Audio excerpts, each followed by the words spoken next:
कोई जरूरी नहीं है कि जितनी भीड़, जितने लोग सत्संग में आए, सत्संग की पूरी बातें जीवन में हो, लेकिन इतना जरूर है कि जब हम किसी पुष्प को स्पर्श कर लें, इत्र को स्पर्श कर लें, सेंट को, तो वो लें या न लें, साथ ले जाएं या न ले जाएं, उतने समय के लिए हमारे हाथों को वो सुगंधित कर देता है। इसी तरह सत्संग में अगर हम चले गए, संतों के पास चले गए, तो भले ही पूरा सत्संग हम लेकर ना लौटे हों, लेकिन यदि हमने वहां कुछ समय बिताया है संतों के साथ, संतों के दर्शन, संतों के विचारों के साथ, तो वो सुगंधित ज्ञान का स्पर्श, आदर्शों का स्पर्श हमें भी सुगंधित बना देता है। तो इन्हीं विचारों, इन्हीं प्रयासों, इन्हीं संकल्पों के साथ 3 दिन इस ज्ञान यात्रा में आप सभी जुड़े रहेंगे, सहभागी बने रहेंगे। बातों को शुरू करूं, क्योंकि कई बार लोगों के प्रश्न आते हैं। तो एक सज्जन ने पूछा था कि जीवन में राम की भक्ति करने से मुक्ति मिलेगी या सदगुरु कबीर की भक्ति करने से मुक्ति मिलेगी, या कल्याण होगा? राम की भक्ति से कल्याण होगा या सदगुरु कबीर की भक्ति से कल्याण होगा? तो स्वाभाविक है, जो राम को मानने वाले होंगे वो कह देंगे कि राम की भक्ति से होगा, जो सदगुरु कबीर को मानने वाले होंगे वो कह देंगे सदगुरु कबीर की भक्ति से होगा।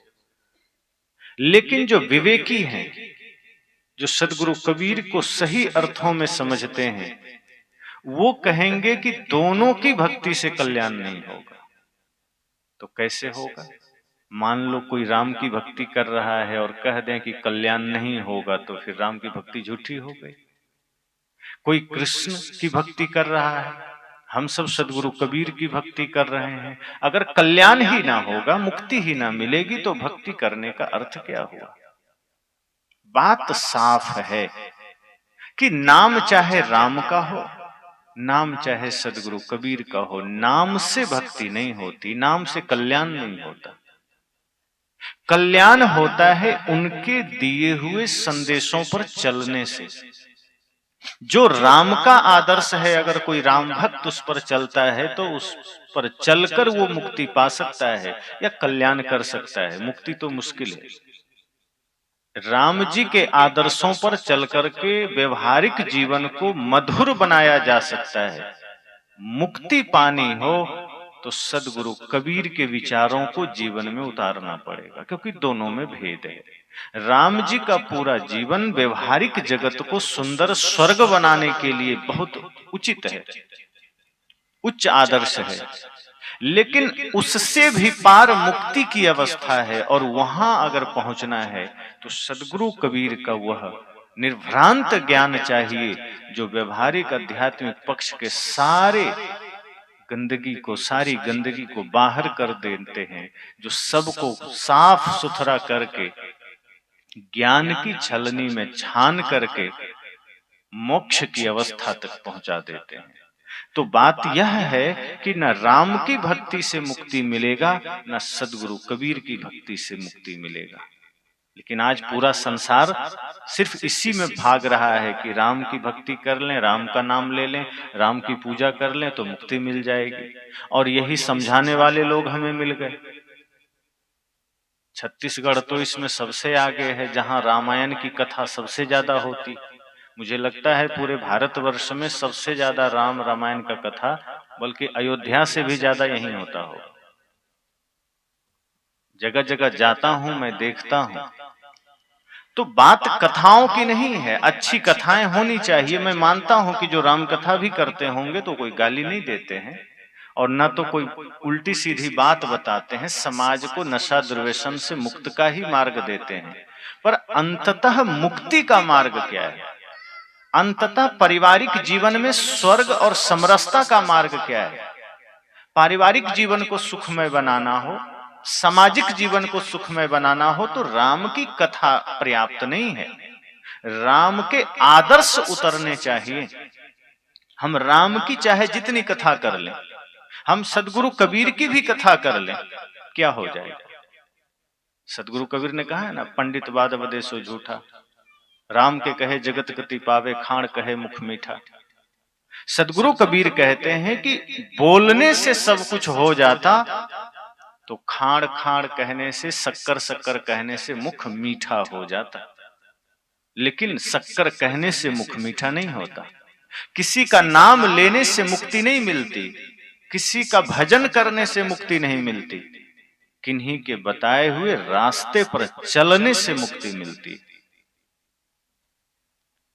तो सदगुरु कबीर कहते हैं कि जो बात से ही मुक्ति तय कर दे रहा है कि तुम बोलो और मुक्ति हो जाएगी, 1,00,000 बार राम राम कर लो मुक्ति हो जाएगी। कुछ कहते हैं 24 घंटे राधा नाम जपो मुक्ति हो जाएगी, कुछ कहते हैं ओम नमः शिवाय जपो मुक्ति हो जाएगी। ये सारे नाम ठीक है, किसी महापुरुष से जुड़ा है। इस नाम की खासियत इतनी है कि ये किसी न किसी संत महापुरुष से जुड़ा है। और अगर हमारा मन निर्मल ना हो सका और जिह्वा पर सिर्फ नाम चलता रहे, तो इस नाम से क्या हो जाएगा? राम का नाम ले लें, सतनाम कह दें, सदगुरु कबीर का नाम ले लें, किसी का भी, भगवान बुद्ध का नाम ले लें, जय जिनेंद्र कह दें, महावीर का पूरा दर्शन हम लेकर मुख में बोलते रहें, क्या हो जाएगा? सदगुरु कबीर तो बहुत छोटा सा उदाहरण देते हैं कि अगर बोलने से कुछ होता तो मीठा कहने से हो जाता, पानी पानी कहने से प्यास बुझ जाती, भोजन भोजन कहने से भूख मिट जाती। और अभी गर्मी लग रही है मान लो किसी को, तो पंखा पंखा या हवा हवा कहते तो हवा लग जाती, कूलर कहते कूलर की हवा लग जाती, ठंडी लग रही हो स्वेटर स्वेटर बोलो तो गर्मी आ जाए।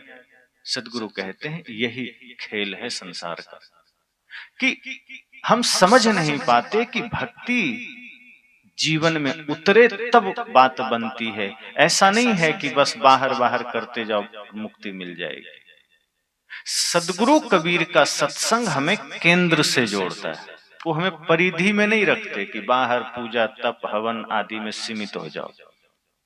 अभी बात ये भी है कि प्रश्न हो सकता है, तो क्या कोई मूर्ति पूजा करता है तो पाप करता है?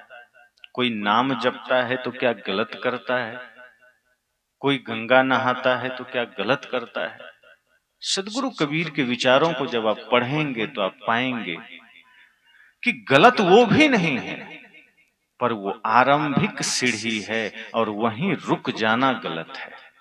मूर्ति पूजा भी आरंभ में धर्म से जुड़ने का एक माध्यम है, एक निमित्त है कि चलो किसी न किसी भांति आदमी नाम से जुड़ा, मूर्ति पूजा से जुड़ा, जप से जुड़ा, तीर्थ की यात्रा परिक्रमा प्रदक्षिणा से जुड़ा, क्योंकि डायरेक्ट कोई आत्मज्ञान तक तो नहीं आ जाता ना। अब छोटे छोटे बच्चे होते हैं, आप उसका दाखिला सीधे पीएचडी में तो नहीं करा देंगे। तो अगर कोई यह कह रहा है कि नहीं डायरेक्ट पीएचडी करवा देंगे बच्चे को, तो वो भी भूल में है। और यदि कोई कह रहा है कि नहीं हम अपने बच्चे को तो पहली कक्षा से आगे जाने ही नहीं देंगे, वो भी भूल में है। तो वे लोग भी भूल में है जो कहते हैं मूर्ति पूजा, नाम जप, तीर्थ की यात्रा ही मुक्ति का साधन है, वे भी भूल में हैं। और कोई ये कहते हैं कि नहीं सिर्फ डायरेक्ट आत्मज्ञान मुक्ति का साधन है, ये भी समस्या है, क्योंकि प्रक्रिया तो वही है। आदमी जड़ से ही चेतन की ओर आता है। वो पहले बाहर की पूजाओं में, बाहर देखा देखी में मंदिर तक आता है, फिर नाम जपता है। जब वहां से थोड़ी पवित्रता आती है, तब धीरे से ख्याल आता है कि इसके बाद भी कोई रास्ता है क्या, इसके बाद भी कोई मार्ग है क्या।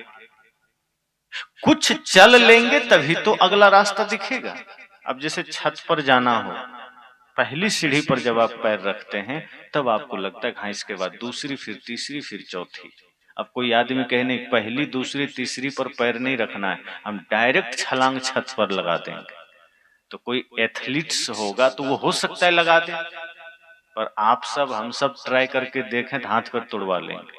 संभव नहीं है कि डायरेक्ट छत पर छलांग लगा दें, प्रक्रिया से चढ़ना पड़ेगा, 1 2 3 करके जाना होगा। सदगुरु कहते हैं अगर कोई मूर्ति पूजा करता है तो आरंभिक भक्ति में ठीक है, कि कम से कम पाप का मार्ग छोड़कर, या यूं कहें कम से कम मन को कहीं तो लगाया, कहीं तो झुका, भक्ति का बीज जन्मा तो सही।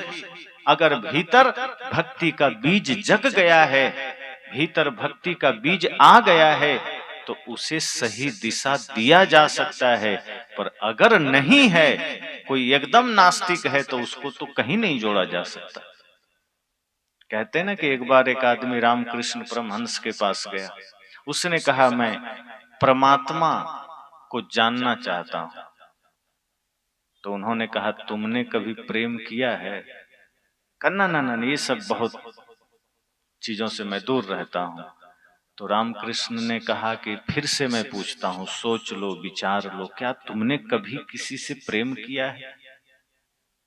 वो आदमी कहा कि नहीं नहीं नहीं, मैं ये सब में नहीं रहता, मेरा मन इन सब में नहीं लगता, मैं संसारिक चीजों से दूर रहता हूं।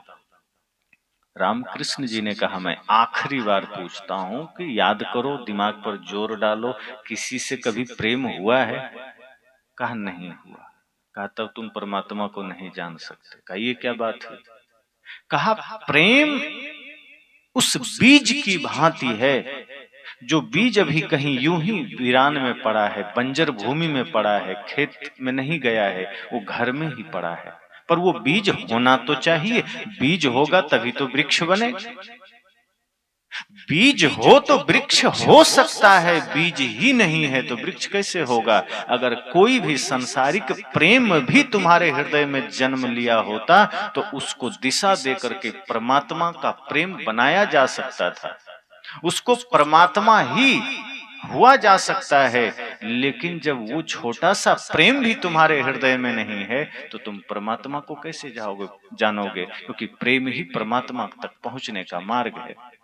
अगर मूर्ति पूजा में भी मन लगा है, तो वहां से ये संभव है कि तुम अपने आप तक आ सकते हो, तुम चैतन्य तक आ सकते हो। अगर जड़ से तुम शुरुआत किए हो, मंदिर से तुम शुरुआत किए हो, तो ये संभव है कि तुम्हारी यात्रा अंतर मन तक हो सकती है।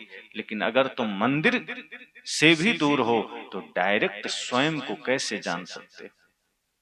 क्योंकि जो नास्तिक होगा, अब यहां नास्तिक और आस्तिक की परिभाषा भी समझना है। लोग ऐसा मानते हैं कि जो भगवान को ना माने, खास करके वेद को, वेदांत को, गीता को, पुराण को ना माने, ईश्वर को न माने, वो नास्तिक है। और जो ईश्वर को माने, मंदिर को माने, वेद वेदांत को माने, योग दर्शन को माने, वे लोग आस्तिक हैं। पर सदगुरु कबीर क्या यही मानते हैं? वे कहते हैं जो जिसका अस्तित्व नहीं है, उसको मानने वाला नास्तिक है। जैसे ईश्वर का बाहर कोई अस्तित्व नहीं है, अगर उसको कोई मानता है, वो नास्तिक है। आस्तिक कौन है? सदगुरु कहते हैं आस्तिक वह है जो सब घट में राम को देखता है, अर्थात जो आत्मा को परमात्मा माने, जो है उसे माने, वो आस्तिक है। जिसका अस्तित्व है उसे मानने वाला आस्तिक है, जिसका नहीं है उसकी कल्पना करके मानने वाला नास्तिक है। नास्तिक और आस्तिक की परिभाषा ये नहीं है कि मूर्ति मान लिया तो आस्तिक हो गया। अब मूर्ति मान लिया और जीवों को काट दिया तो आस्तिक हो सकता है क्या?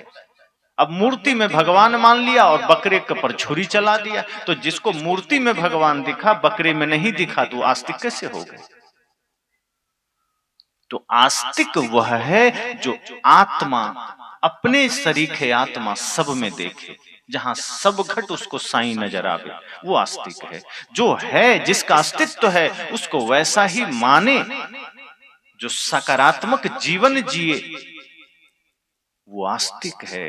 और जो सदैव नकारात्मकता में जीता है, जो सदैव नहीं है उसी को स्वीकार करता है, और जो है उससे विरोध करता है, जो दुर्गा जी के मंदिर में जाके प्रार्थना करे और घर आके अपनी पत्नी और माँ को गाली दे, सदगुरु कहते हैं वो नास्तिक है। जो शिव जी के मंदिर में जाके पूजा करे और अपने पिता और भाई को गाली दे, वृद्धाश्रम भेजे, वो नास्तिक है। तो आस्तिक और नास्तिक की बात यह है। लेकिन यहां बात मैंने किया कि पूजा, तो आरंभ तो मूर्ति पूजा से भी हो सकता है, कोई हर्ज नहीं है। मूर्ति पूजा में भी मन लग सकता है, पर वो गलत नहीं है।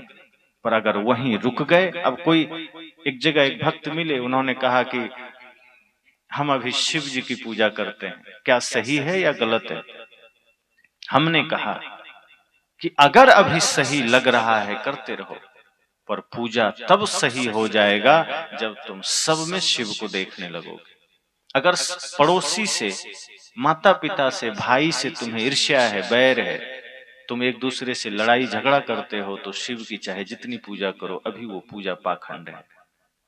जिस दिन वो शिव का दर्शन एक एक जीव में होना शुरू हो जाएगा, समझ लेना तुम्हारी शिव भक्ति पूर्ण हो गई। अब तुम्हें मंदिर जाने की आवश्यकता नहीं है। मंदिर आप जा ही इसलिए रहे हो भगवान को खोजने, क्योंकि यहां तुमने भगवान को नहीं देखा है। मंदिर वे लोग जाते हैं जिन्हें माँ बाप में भगवान ना दिखे, गुरु में भगवान ना दिखे, अपने पड़ोसी में भगवान ना दिख सका, जिनको चींटी से लेकर हाथी में भगवान ना दिख सका। अगर इनमें दिख जाता तो तुम पाते कि ये धरती तो जहां जहां भी जीव है इस धरती पर सब भगवान ही है, सब शिव की ही पूजा है। शिवोहम का भाव दिया ऋषियों ने कि जब तुम शिव तत्व को जानते हो तो तुम भी शिव हो जाते हो। शिव और तुम में कोई भिन्नता नहीं है। शुद्ध दशा जब जीव की हो जाती है, पूर्ण शुद्ध दशा, वही शुद्ध दशा जीव की शिव की अवस्था है। और जब तक विकार है, जब तक छल कपट है, तब तक जीव भ्रम में है, कचड़े में है। इसलिए मैंने कहा कि राम की भक्ति हो चाहे सदगुरु कबीर की भक्ति हो, मुक्ति तो दोनों से नहीं है। लेकिन आरंभ में अगर हम नाम जप कर रहे हैं, बहुत ऐसे संत हैं जो हमें नाम जप से जोड़ते हैं, और आरंभ में लोग जुड़ते भी हैं। एक माध्यम है लोगों को जोड़ने का। जैसे बच्चे विद्यालय जाते हैं तो शुरू में वो जाना नहीं चाहते, तो मास्टर साहब को टॉफी दे दी जाती है घर वालों की तरफ से कि जब बच्चा आएगा तो आप दे दीजिए, तो लोभ में जाएगा। कि मूर्ति पूजा एक तरह से व्यक्ति को जोड़ने के लिए आकर्षण का काम करता है। डायरेक्ट जहां कोई मूर्ति ना हो, कोई नाम जप की बात ना हो, बस आदमी आया और उसको कुछ जड़ चेतन की बात बताने लगो, ध्यान की बात, तो वो देखता है कि हम सिर कहाँ झुकाएं, मूर्ति नहीं है, दिया कहाँ जलाएं। ऑटोमेटिक हमारा मन, स्वाभाविक हमारा मन एक मूर्ति की तलाश करने लगता है, एक चित्र की तलाश। आश्रम में कई लोग आते हैं तो बार बार घूम घूम कर देखते हैं कि सिर कहाँ झुकाएं, कहीं मूर्ति नहीं है, कहीं चित्र नहीं है। तो मैं समझता हूं कि इसके लिए कहा नहीं जाता। जैसे रास्ते में कोई योग्य व्यक्ति मिल जाए, कोई सज्जन है, तो जरूरी नहीं है कि कोई अपरिचित है तो आपको प्रणाम करेगा, लेकिन वहीं सड़क के किनारे काला पत्थर रख करके तिलक लगा दीजिए तो कोई भी गुजरेगा और बिना प्रणाम किए नहीं गुजरेगा। और प्रणाम तो छोड़िए, गाड़ी वाला सीटी मार कर जाता है हॉर्न के, कहीं देवता रोड पर न बैठा, हट जाए बगल। तो आदमी की मानसिकता ऐसी है कि अगर जीवित कोई व्यक्ति खड़ा है, देखने से भी ठीक ठाक लग रहा है, तो हम नहीं सोचते कि इनको भी थोड़ा दंडवत कर लें। लेकिन पत्थर हो या कोई मान्यता हो, कोई पीपल का पेड़ हो और उसकी मान्यता हो, धागे के लपेटे हो, तिलक लगे हो, तो हम रुक करके प्रणाम करके तब निकलते हैं। हमारे यहाँ बिहार में जंगलों में जगह जगह 1.25 लाख बाबा है, उनका नाम है 1.25 लाख। तो जब हम लोग गुजरते हैं रास्ते से, तो आगे गाड़ी पीछे गाड़ी, जब गाड़ी वाले वहां से गुजरते हैं तो रुक करके 5-10 रुपया फेंकते हैं उधर जंगलों में जो पिंडी बना है, और हॉर्न भी बजाते हैं कि कहीं बाबा सड़क पर न बैठे हों। हम लोग जाते हैं तो हॉर्न नहीं बजाते हैं, तो मजाक में कभी कभी कह देते हैं कहीं हम लोग की गाड़ी के चपेटे में बाबा आ ना जाए, क्योंकि हॉर्न भी नहीं बजाते। तो 1.25 लाख बाबा हों, कहीं कहीं 1.5 लाख बाबा हों, कहीं 2 लाख हों, कहीं 5 लाख हों, बात यह है कि आदमी को वहां लग रहा है कि कुछ है, और वहां कोई पुजारी बैठा है, एजेंट, जो बैठ करके कलेक्शन कर रहा है। बाबा को तो 1 रुपया नहीं मिलता होगा कि बाबा वहां है नहीं, और बेचारा पुजारी का बढ़िया घर चलता है। तो मूर्ति पूजा का जो रहस्य है, मूर्ति पूजा की जो बात है, वो आरंभ के लिए ठीक है, चाहे वो किसी भी देवी देवता का हो। लेकिन संतजन कहते हैं कि आप जाते हो कोई हर्ज नहीं, जिनकी मान्यता है करो, पर वहां से फिर अपने आप को ऊपर भी उठाओ। अगर वहां से ऊपर नहीं उठाए, मन वहीं अटक गया, तो आप भी जड़ हो जाओगे। क्योंकि पत्थर की पूजा करते करते बुद्धि जड़ हो जाती है, जबकि सदगुरु कबीर और उपनिषद के भी ऋषि और गीता में श्री कृष्ण भी कहते हैं कि जब धीरे धीरे बुद्धि जगेगी, चेतना जगेगी, तो सारी मान्यताएं, सारे जड़, सारे बाहर की पूजाएं व्यर्थ लगेगी और फिर तुम चैतन्य पूजा में आ जाओगे। फिर ये संसार ही मंदिर महसूस हो जाएगा, फिर ये पूरा घर परिवार संसार ही मंदिर लगेगा, हर एक जीव परमात्मा लगेगा। और यही असली पूजा है। आप शिव पुराण पढ़िए, जो लोग ज्योतिर्लिंगों में जल चढ़ाने जाते हैं, शिव जी ने कहीं नहीं कहा है कि हमको जल दो। वे कहते हैं मेरे तो खुद ही जटा में गंगा है, हमको देने क्यों आते? अगर देना है तो किसी प्यासे को दे देना। हमारे जटाओं में गंगा निकली है और हमारे ही पानी तुम हम ही को देने आ रहे हो, और वो भी पैदल चल के। मान लो तुम बड़े करुणा भाव से हमें देना चाहते हो, तुम्हारे भीतर मेरे प्रति श्रद्धा है, तो गाड़ी से लेकर आओ, प्यास लगी जल्दी पी लेंगे। अब महीना महीना पैदल चल रहे हो पानी लेके, महीना बाद पहुंच रहे हो, और वो भी सिर्फ सावन महीने में जब खूब बारिश होती है। अब बाकी 11 महीना तुम पानी क्या कुछ नहीं पूछते हो, तबीयत भी नहीं पूछते। शिव पुराण में उन्होंने साफ लिखा है कि कोई व्यक्ति मुझे अगर बेलपत्र देता है, कोई मुझे जल चढ़ाता है, वो मुझ तक कभी नहीं आता। तो लोगों ने पूछा उस समय के ऋषियों ने कि प्रभु पूरी दुनिया तो यही कर रही है, कहा भूल में, तो आप तक क्या पहुंचता है? कहा जब भी तुम किसी दीन दुखी भूखे प्यासे को जल, पानी, भोजन, वस्त्र कुछ भी देते हो, वो सब मुझ तक आता है। और शिवलिंग पर आकर के तुम चाहे जितना कर लो, वो मुझ तक नहीं आता है, क्योंकि वो माध्यम ही नहीं है। आप खुद पढ़ेंगे तो आपको पता चलेगा। ये सदगुरु कबीर नहीं कह रहे हैं, खुद शिव जी कह रहे हैं। पर आज दुनिया ऐसा करती है कि मूर्ति पूजा के नाम पर आदमी मूर्ति में इतना लग गया कि उसके अतिरिक्त उसे कुछ नजर नहीं आता। मूर्ति पूजा पहली सीढ़ी है, आप करिए, लेकिन ये चेष्टा करिए कि जिस भगवान की मूर्ति है, अगर हमें सच में उनकी भक्ति करनी है तो यहां से कदम ऊपर उठाना होगा। क्योंकि कृष्ण भी द्रव्य यज्ञ और ज्ञान यज्ञ की बात गीता में करते हैं। अर्जुन पूछते हैं कि दोनों में कौन बड़ा है? द्रव्य यज्ञ मतलब नैवेद्य आदि जो चढ़ाते हैं, फूल, पत्र, मेवा, मिष्ठान, घी, पत्ते, फूल, जो हम चढ़ाते हैं, समर्पित करते हैं यज्ञ में, हवन कुंड में। अर्जुन कहता है प्रभु ये श्रेष्ठ है द्रव्य यज्ञ जिसमें जौ तेल घी डालते हैं, या फिर क्या? कृष्ण कहते हैं नहीं अर्जुन, ये आरंभिक है, ये पहली सीढ़ी है। अगर कोई यज्ञ हवन करवाता है कर ले, कोई बात नहीं, लेकिन अंततः ज्ञान यज्ञ श्रेष्ठ है। जब व्यक्ति इन सब कर्म कांडों से ऊपर उठकर सत्य में आता है, ज्ञान में आता है, विवेक विचार में आता है, तब असली यज्ञ शुरू होता है। तब उसके जीवन में समझो धर्म शुरू हुआ, तब उसके जीवन में पूजा शुरू हुई। इसलिए करते हैं तो दिक्कत नहीं है, पर आप वहीं रुक मत जाइए। मैंने ये नहीं कहा, संतों ने ये नहीं कहा कि आप मूर्ति पूजा मत करिए, आरंभ है तो आप जुड़िए, माध्यम है जुड़ने का। धर्म के पहली सीढ़ी को माना गया, धर्म का पहला प्रथम सोपान, पहली सीढ़ी पूजा, जड़ की पूजा, मंदिर की यात्रा, तीर्थों की यात्रा। लेकिन जब वो कर लीजिए तब चेष्टा करिए कब हमें आगे बढ़ना है। अब चैतन्य पूजा में आना है। अब तक हमने मंदिर के एक चार दीवारी में पूजा की है, अब मेरे लिए पूरी धरती मंदिर बन जाए, अब ये पूरा गांव, पूरा समाज मंदिर बन जाए। अब जहां जो कुछ बोलूं वो मेरा बोलना प्रार्थना बन जाए, और जो कुछ करूं वो मेरा पूजा बन जाए, जो कुछ सोचूं वो मेरा चिंतन बन जाए। इतना शुद्ध हो जाए मन कि हर एक क्रिया आपका, हर एक कर्म आपका पूजा बन सके।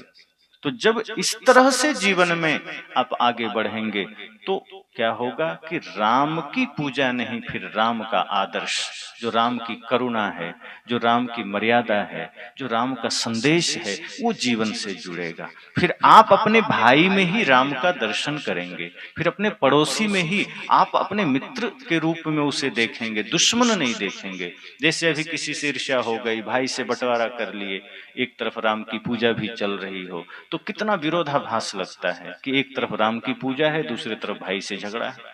कहीं कोई मैचिंग है क्या? अगर कोई राम की पूजा कर रहा है और अपने भाई से विवाद कर रहा है तो क्या लेना देना? पूजा फिर अलग बात हो गई, उसका कोई लेना देना नहीं। राम कहते हैं पूजा का अर्थ ही है जो मैंने किया वो तुम करो, जो मैंने जिया वो तुम जियो, ये पूजा है। अब मैं चल कर पाया, तुम बैठे पाना चाहते हो। राम जी इतने मेहनत से राम बन पाए, मर्यादा पुरुषोत्तम कहलाए, और हम सोचते हैं कि हम उनके चित्र पर अगरबत्ती घुमा के पालेंगे। सदगुरु कबीर ने कितनी तपस्या के बाद उस अवस्था को उन्होंने पाया, और हम सोचते हैं उनका नाम लेके हम पालेंगे। तो सदगुरु कहते हैं कि नहीं, इस तरह से नहीं हो सकता। कल्याण चाहते हो तो विचारों को जीवन में उतारना पड़ेगा। अपने मन को देखिए कि ये मन बाहर बाहर कुछ करता है कि भीतर से भी करता है, बाहर से भक्ति है कि भीतर से भी है, बाहर से पूजा है कि भीतर से भी है। दीप जलाना सरल है, बाहर दिए जलाना बहुत मेहनत का काम नहीं है, आप सुबह शाम जला लेंगे, रूटीन है आपका। सदगुरु कहते हैं असली बात है जब हृदय के दिए जल जाएं, जब हृदय में सत्संग का दीप जल सके। बाहर कुछ भी करना बहुत सरल है, बाहर गंगा जल चढ़ाना सरल है, लेकिन जब हृदय में ज्ञान का गंगा चढ़ने लगे, ज्ञान का शीतल जल चढ़ने लगे, तब जीवन पवित्र होगा। पर आज छत्तीसगढ़ में लोग बाहर गंगा जल चढ़ाते हैं, भीतर शराब चढ़ाते हैं, ये स्थिति हो गई। अब छत्तीसगढ़ में इसलिए बोल रहा हूं, जो लोग लेते होंगे नाराज ना होइएगा, क्योंकि ये स्थिति और भी जगह है, पूरे भारत में है। जहां जहां शराबबंदी है वहां भी है, ऐसा नहीं कि यहीं है। तो यहाँ है कि ओपनली है, पुलिस कुछ नहीं कर सकती, दोनों साथ में बैठ के पीजिए। पर जहां बंद है वहां छिप के लोग पीते हैं, पर्दे के पीछे पीते हैं। तो पूजा की बात यह है कि जो कुछ भी हम बाहर से करते हैं, जब वही हमारे हृदय तक पहुंच जाए। जैसे हम मंदिर गए, हमने बाहर पूजा किया, हमने किसी मूर्ति को भगवान के रूप में माना, तो ये तो हमारी विनम्रता है, भारत भूमि की सरलता है। मान लो, मैं इसे गलत नहीं कहता कि भारत के लोग कितने कोमल हैं कि आदमी तो छोड़ो, पत्थर को भी भगवान मानते हैं, पत्थर में भी परमात्मा को देखते हैं, नदियों में भी माँ का दर्शन करते हैं, मिट्टी को भी माँ का दर्जा देते हैं। पर इस तरह सोचना में, इस तरह बोलने में कितना लग रहा है कि वाह, भारत के लोग कितने महान हैं। पर ये कभी होता था कि जब व्यक्ति इतना करुणा में जीता था, इतना प्रेम में जीता था, इतना धार्मिक था कि इंसानों को तो परमात्मा रूप में देखता ही था, पत्थरों में भी भगवान को देख लेता था, पहाड़ों को भी देवता मानता था, नदियों को भी देवता मानता था, सूरज को भी देवता मानता था। क्योंकि भारत का आदमी किसी के भी उपकार को भूलता नहीं था कि सूरज अगर हम पर उपकार कर रहा है तो हम भूलेंगे नहीं। ये धरती का उपकार हम पर है, इसमें हम फसल लगाते हैं, इसके फसलों से हमारा जीवन चलता है, इसी में घर बनाते हैं, इसी में न जाने सोना चांदी क्या क्या निकलता है। तो ये धरती हमारा पोषण करती है। हमने श्रद्धा से धरती को माँ कहा। पहले ये ट्यूबवेल नहीं होते थे, बोर नहीं होते थे, बिजली नहीं होती थी, यहाँ तक कि कुआं भी नहीं होते थे, तो नदियां ही हमारी प्यास बुझाती थी। हमने नदी को माँ कहा क्योंकि वो हमारा जीवन का पोषण करती थी। ये पहाड़ों के कारण वर्षा होते थे, हमने पहाड़ों को देवता कहा। एक एक प्राकृतिक चीजों को हमने दिव्य रूप में, देवता रूप में देखा। तो वो भारत की भूमि कभी रही जहां सबके उपकार को हमने हृदय से स्वीकारा और बदले में हमने उसे देवता माना। पर आज वही बातें उलट गई है। आज हो क्या गया कि पत्थर में तो हम भगवान मान लेते हैं, पर बाकी किसी में हम इंसान भी नहीं देखते, भगवान तो छोड़ो, पत्थर को ही बस भगवान मान रहे हैं। जड़ को ही बस पूज रहे हैं, गंगा की ही बस पूजा कर रहे हैं, और गंगा की भी सिर्फ पूजा कर रहे हैं, सेवा नहीं कर रहे हैं। गंगा की पूजा में क्या है? गंगा की पूजा का मतलब सारा कचरा गंगा में डाल दो, यही तो पूजा है।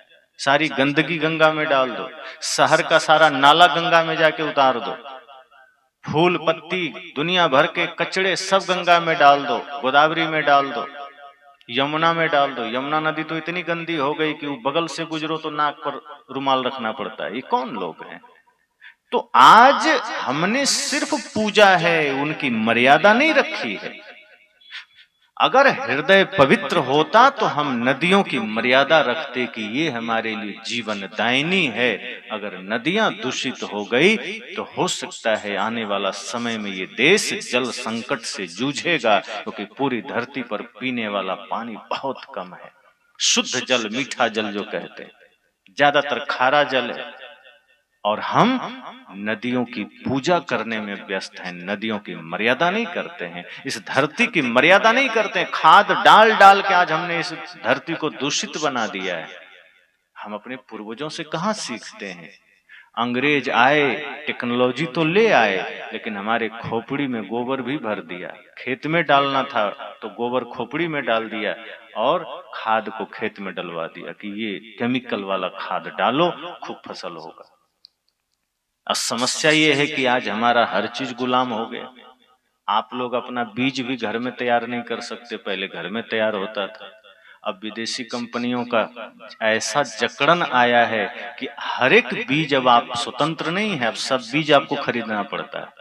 पहले एक एक फसल का बीज आप तैयार करते थे, घर में रखते थे, जब मन आया बो दिए। अब आप आश्रित हैं खाद पर, बीज पर, अब आप गुलाम हैं। अगर वो खाद बंद कर दे आपका किसानी खत्म हो जाएगा। अगर वो बीज देना बंद कर दे आप धान नहीं बो सकते, गेहूं नहीं बो सकते। हमने जो पाप किए हैं वो चारों तरफ से निकल रहा है।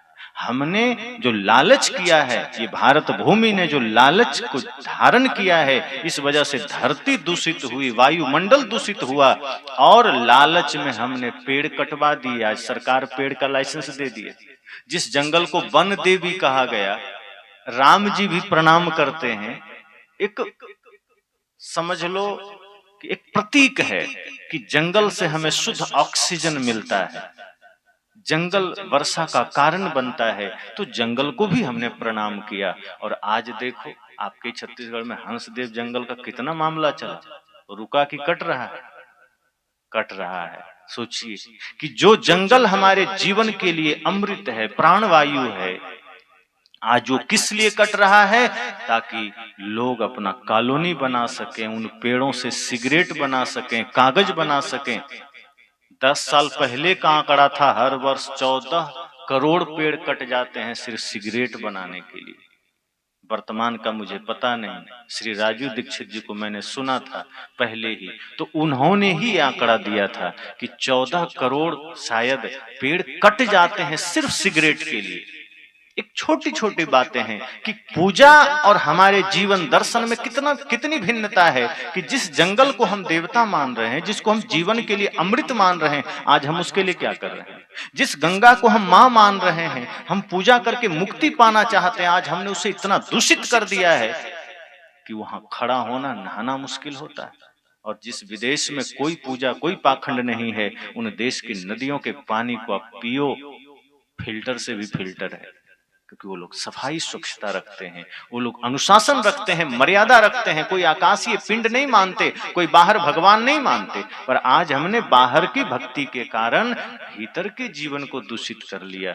तो हमारी नदियां दूषित हो गई, हमारे जंगल नष्ट हो रहे हैं, वायुमंडल दूषित हो गया, वातावरण दूषित हो गया, ये जमीन दूषित हो गई। आज आदमी को शुद्ध ऑक्सीजन नहीं मिलता है। दिल्ली में देखो क्या हाल है, और दिल्ली का प्रभाव बड़े बड़े शहरों में हो रहा है। श्वास लेना कठिन है। आने वाला समय में छोटा छोटा सिलेंडर पीठ में लेके घूमना पड़ेगा अगर हम सचेत ना हुए तो। वायु देवता की पूजा हम करते रह जाएंगे, पर वायु देवता के साथ हम बुरा बर्ताव कर रहे हैं, जंगलों को काटे चले जा रहे हैं। यही सदगुरु कबीर जगा रहे हैं। एक आदमी राम जी की पूजा करता था, एक आदमी सदगुरु कबीर की पूजा करता था। तो राम जी की पूजा जब वो करता था, सुबह से उठ के राम राम राम राम करता था, समय से मंदिर चला जाता, वहां पूजा कर लेता, राम जी के नाम को हमेशा लिखते भी रहता, दुकान पर भी बैठा है तो राम राम राम राम। पर कोई भिक्षुक आ जाए तो 1 रुपया देता नहीं था, बल्कि ताने मारता था, कमा के दिया है, इतना मेहनत करता मांगने चला आया, नहीं देंगे, जाओ। फिर राम राम राम राम। और जो सदगुरु कबीर का भक्त था, वो राम राम नहीं करता था, वो सतनाम भी नहीं करता था। वो सुबह उठे, नहा धो के ध्यान के बाद वो पहले देखता था कि कोई दीन दुखी है, जरूरतमंद है, कुछ उसको दे देना है। अपने अगर वो खाने बैठा है, पता चल गया कि द्वार पर कोई भिक्षुक आया है, अभी कौर शुरू ही करने वाला है, और देख लिया कि अब भोजन भी खत्म है, तो अपने थाली का भोजन उसको दे देता था कि कोई बात नहीं, हमसे ज्यादा जरूरी उसको है, अपना भूखे रह लेंगे। अगर कोई लाचार मिल गया, उसकी सेवा में लग जाए। इस तरह से दोनों का जीवन चल रहा था। एक दिन वो जो राम भक्त हैं, उनके द्वार पर एक भिक्षुक आया, उसने मांगा तो कहा मैं अभी राम राम की पूजा कर रहा हूँ, इशारा किया कि अभी मेरा पूजा चल रहा है, अभी तुमको नहीं दे सकते, निकलो यहाँ से, हाथ से इशारा कर दिया। वो आदमी फिर कहा कि बहुत तेज भूख लगी है, कुछ तो दे दो। उसने कहा मैं पूजा के बीच में नहीं दे सकता। वो बगल घर में गया, जो कबीर साहब का भक्त था, वो भी ध्यान पर बैठा था, जैसे ही देखा वो उठा, तुरंत अपना भोजन उसको दे दिए। दोनों को रात में स्वप्न हुआ। जो राम भक्त था, राम जी आए सपन में, कहा तुम्हारा कोई पूजा हमको स्वीकार नहीं है। कहा क्यों प्रभु, क्या भूल हुई? हम तो दिन रात आपका नाम जपते हैं, दिन रात आपकी भक्ति करते हैं, आपका मूर्ति पर हम एकदम सुबह से जल चढ़ाते हैं, धोते हैं, मांजते हैं, तिलक लगाते हैं, भोग लगाते हैं, आपको ठंडी लगे करके स्वेटर पहना देते हैं, ठंडी ना लग जाए, आपको गर्मी लगेगी उस समय कूलर लगा देते हैं, हम सब पूजा करते हैं। कहा कि तुम जो कुछ भी करते हो, बाहर करते हो, मुझ तक अगर तुम्हें कुछ पहुंचाना था तो तुम्हारे द्वार पर एक भूखा आदमी आया, जब जिसमें मैं रहता हूं, प्रकृति पार प्रभु सब उर्वासी। तुलसीदास जी कहते हैं कि सभी प्राणियों के हृदय में राम है, प्रभु है। राम कहते मैं तो उसके हृदय में भी था, और तुम जहां चढ़ा रहे हो वहां तो मैं नहीं हूं, पर ठीक है, प्रतीक मानकर तुम पूजा करते हो, कोई हर्ज नहीं, पर जहां मैं था तुम वहां न दे सके, बल्कि तुम उससे प्रताड़ित करके भेज दिए। अब मैं तुम्हें कभी दर्शन तो छोड़ो, अब मेरा नाम लेते रह जाओ जीवन भर, कोई फल नहीं मिलेगा, क्योंकि तुमने झूठी पूजा की है। नींद खुला हो तो परेशान हो गया कि ये मुझसे क्या हो गया। और सदगुरु कबीर उसके सपना में आए कि तुम भले ही मेरी पूजा नहीं करते हो, नाम नहीं सुमरते हो, पर जो वास्तव में पूजा का अर्थ है कि किसी भी जरूरतमंद को कुछ देना, पर हित सरिस धर्म नहीं भाई, पर पीड़ा सम नहीं अधमाई। कि दूसरे के हित के समान कोई पूजा, कोई धर्म नहीं है। और सदगुरु कबीर ने क्या कहा, जहां दया तहां धर्म है। जहां दया, सदगुरु कहते जहां दया है मतलब धर्म वही है, ये समझ जाना। दूसरा कुछ भी होगा तो धर्म नहीं होगा। अगर नाम नहीं भी जपा, प्रार्थना नहीं भी किया, मंदिर जाने का अवसर नहीं भी मिला, चिंता मत करिए। अगर आपने निश्चल भाव से, श्रद्धा भाव से, विनम्र भाव से किसी भूखे को भोजन दे दिया, समझ जाना आपने राम की ही पूजा कर ली है, क्योंकि राम सब में है।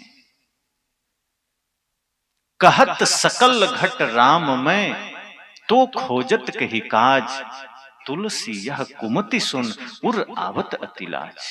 तुलसी जी कहते हैं कि सब घट में राम है, तो खोजत के ही काज। जब सब घट में राम बैठा है तो फिर खोजने का जहमत क्यों उठा रहे हो? किस लिए, किस काज हेतु खोज रहे हो? तुलसी जी कहते हैं कि ये कुमति है। मति मतलब बुद्धि, और कु उसमें लग गया, इसका मतलब क्या हो गया? दुर्बुद्धि। तुलसीदास जी कहते हैं कि तुम भगवान को, तुम राम को लोगों के हृदय को छोड़ करके पानी पत्थर पहाड़ में खोज रहे हो, यह दुर्बुद्धि सुनकर हमें लज्जा आ रही है। ये वचन गोस्वामी तुलसीदास जी का है, कबीर साहब का नहीं है। और राम को मानने वाले कहेंगे कबीर साहब तो विरोधी हैं ही, पर यहां तो स्वयं तुलसीदास जी कह रहे हैं।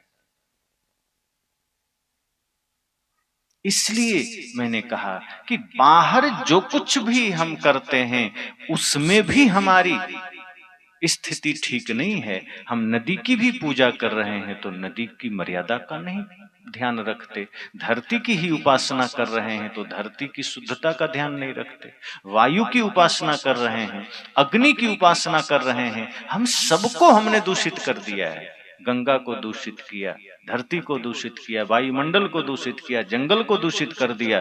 और वो दूषित हम इसलिए कर रहे हैं कि हमारे मन में प्रदूषण है।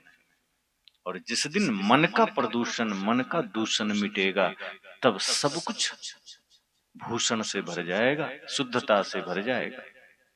तो भक्ति चाहे राम की हो, चाहे सदगुरु कबीर की हो, वो भक्ति मुक्ति तक नहीं ले जा सकती।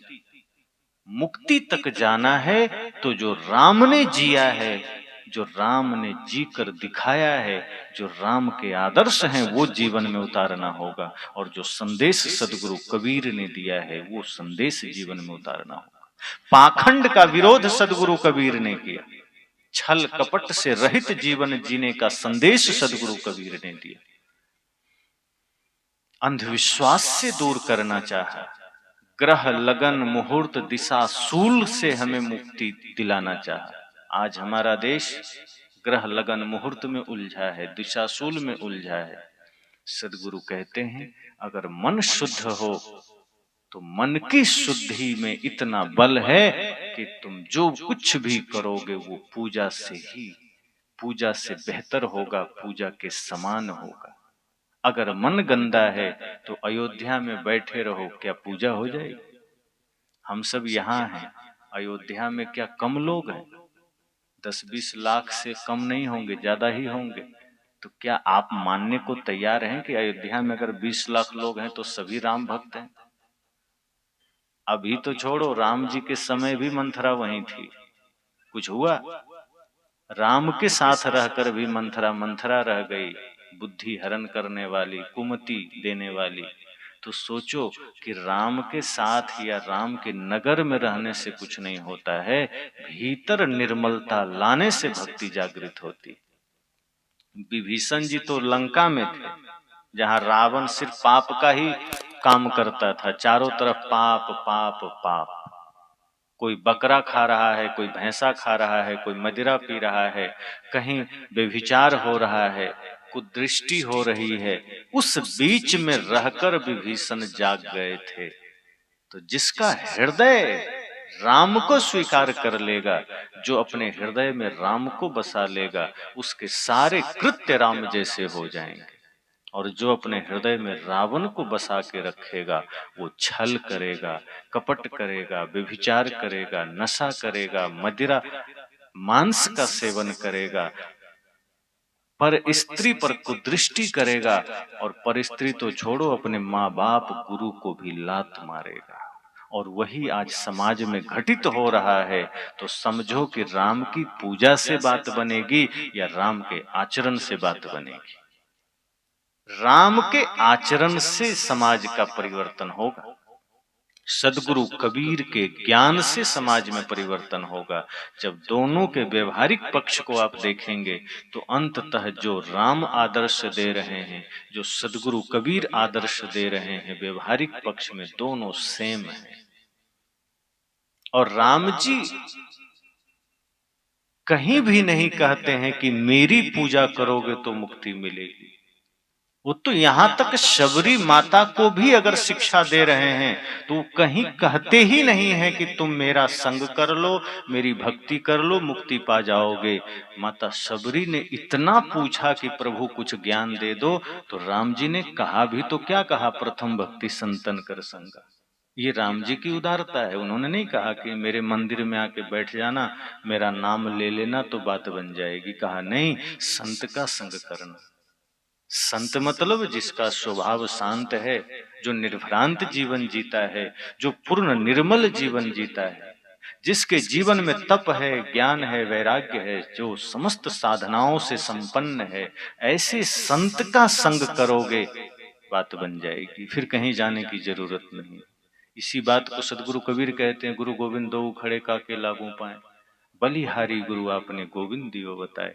अगर गुरु और गोविंद दोनों खड़े हैं तो गुरु के पास जाना, क्योंकि तुम गोविंद को पहचान ही नहीं पाओगे। क्या पता गोविंद किस रूप में सामने खड़े हों, कहाँ पहचानते हैं।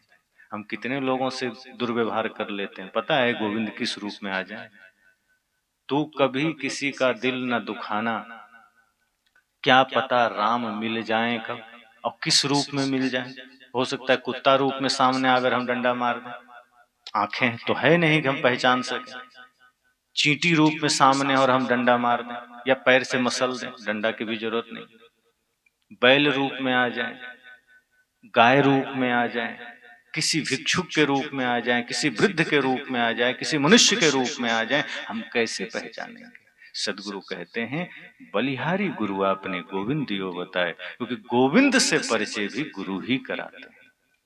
इस आत्मा में ही परमात्मा है, इसका पता सदगुरु बताते हैं।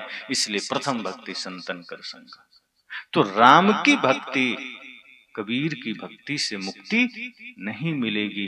दोनों के आदर्शों को जब जीवन में उतारेंगे, दोनों के उपदेशों को जब जीवन में उतारेंगे, दोनों के बताए हुए और दोनों के द्वारा जिए हुए कर्म को जब अपने कर्म से जोड़ेंगे तो मुक्ति मिल जाएगी और कहीं जाना भी नहीं पड़ेगा।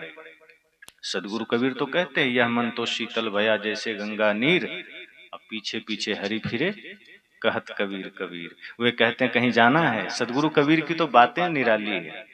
जहां दुनिया राम के पीछे भागती है, भगवान के पीछे भागती है, सदगुरु कहते हैं मैं तरीका बता रहा हूं, एक ऐसा तरीका मेरे पास है, अगर वो कर लिया तो भगवान तुम्हारे पीछे भागेंगे। सोचिए कितनी बड़ी बात है। हम खोजने जाएं प्रधानमंत्री को, कितना कठिन काम है। मिलेंगे नहीं मिलेंगे, कब मिलेंगे।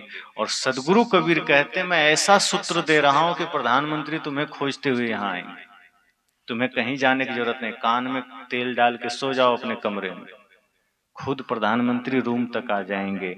यही सूत्र सदगुरु कबीर दे रहे हैं कि जब मन को शीतल कर लोगे, अपने मन वाणी इंद्रियों को स्वबस कर लोगे, समस्त जगत में अपने सरीखे लोगों में, साहब ने कहा ना जीव दया अरु आत्म पूजा, इनसे बढ़कर देव ने दूजा।